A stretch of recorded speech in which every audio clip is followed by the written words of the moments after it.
2 days after Christmas, in 1993, we started out from London. I was handed the UN baton, which, touch wood, I'd take to New York with messages in it from leaders of all 10 countries through which we planned to travel. Our first record was broken in the 5 hours it took us to get through the Channel Tunnel. No one had driven from England to France as part of a journey before, but I was fully aware that to make it round the world to New York, a lot of other records would need to be broken by our international team. 5, 6. Here's another one. 6. Français, one. Where do you come from? Moscow. Yes. Moscow. Moscow. Oh. Terrific, we got through, I couldn't be more pleased. Past the Eiffel Tower in Paris, and through the Brandenburg Gate, that key symbol of the Cold War until Berlin Wall fell in 1989. We were on our way to Moscow to form an alliance with the West's former enemies. Congratulations, this is Moscow. I'd been there 50 times since Gorbachev had come to power, and in so many ways, this was by far the most exciting. I was dying to share Russia with my Overland team.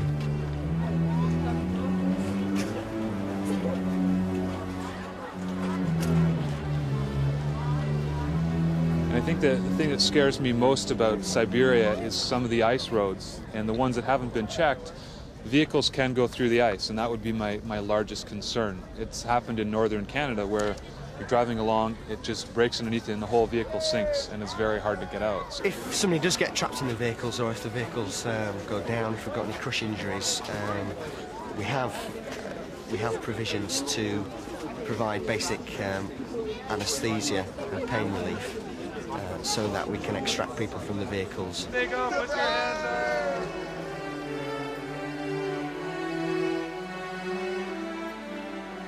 We have got Victor, who is really a very, very experienced man. And the first time I saw him, I said, "Can you really drive a car?" Victor said, "Well, I can drive a car, I can drive a helicopter, I can drive a submarine as well." I said, "Fine, the normal questions." Major General Viktor Karputkin was clearly going to be a driving force. But it was Vadim Tumanov, a survivor of Stalin's labour camps, who had first convinced me that crossing Russia in midwinter was possible, provided we worked with the Russian people.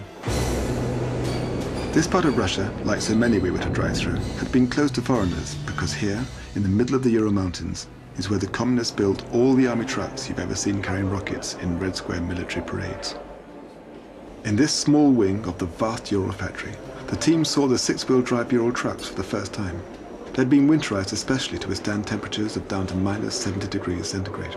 During the coming months, we would travel, work and sleep in these Ural trucks, and they would be our only havens in extreme weather conditions.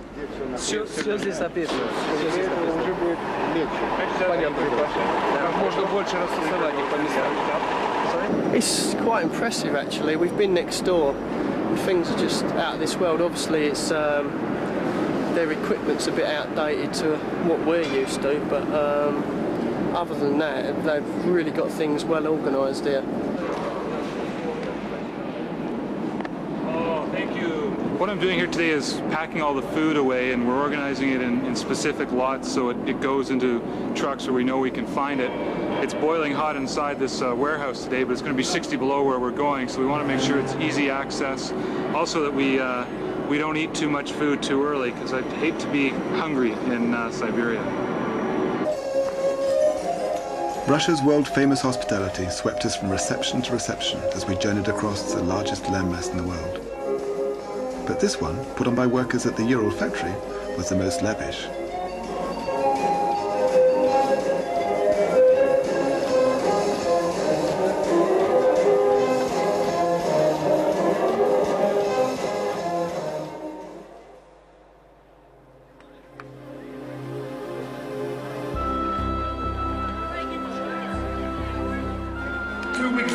We left London.